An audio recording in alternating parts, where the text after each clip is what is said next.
Hi friends, Subha வீட்டில் இன்றைக்கி காலை சாப்பாடு என்னென்ன சாப்பிட்டோம், மத்தியான சாப்பாடு என்ன சாப்பிட போகிறோம் அப்படிங்கிறத பார்த்தலாம். காலையில் நெய் தோசை ஒன்று, பொடி தோசை ஒன்று, நேற்று வச்ச சாம்பாரை சைடிஷாக வச்சு சிறப்பாக காலை டிஃபனை பிள்ளைங்க கொடுத்தாங்க, சாப்பிட்டாச்சு. பையனுக்கு ஆஃபீஸ்க்கு உருளைக்கிழங்கு வறுத்து கொடுத்துட்டு அந்த உருளைக்கிழங்கு மீதியை வலிச்சு ஒரு பவுலில் இருக்குது. நேற்று வச்ச சீலா மீன் குழம்பு மணக்க மணக்க சுபாவுக்கு மத்தியானம் லஞ்சுக்காக காத்துக்கிட்டு இருக்காங்க. வாசனையும் கலரு வேறு லெவலாக இருந்துச்சுங்க. ஃப்ரெஷ் மீனுங்க. ஆனால் அவ்வளோ டேஸ்ட்டாக இருந்துச்சு. சுபா வந்து இப்படி சமைப்பானான்னு ஆச்சரியப்படுற அளவுக்கு சுபாவே அசந்துட்டேன்னா பார்த்துக்கங்களேன். கலையரிசியை மிஞ்சிட்டேன் சமையல் அப்படின்னு சொல்லலாம். பையனுக்கு கட்டி கொடுத்துட்டு மீதி சாதம், தயிர் சாதமும் இருக்குது, வெள்ளை சாதமும் இருக்குது, நேற்று வச்ச ரசமும் இருக்குது, மீன் குழம்பு இருக்குது. அதனால் மத்தியான டைம் வந்துருச்சு, லஞ்சு சாப்பிட போகிறோம். தட்டில் சாதத்தை போட்டாச்சு, முட்டையை பொரிச்சு வச்சிருச்சுங்க பசங்க.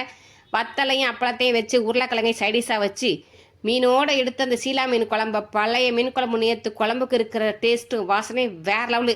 டிவியில் படத்தை போட்டு விட்டாச்சு. என்ன படம் ஓடிக்கிட்டு இருக்கு? பாக்யராஜுக்கு சாருக்கு பேரும் புகழும் வாங்கி தந்த சின்ன வீடு படம் ஓடிட்டு இருக்கு. சிறப்பான படத்தை பார்த்துக்கிட்டு சீக்கிரமாக சாப்பிட்லான்னு சாப்பிட்டாச்சு. ஓகே.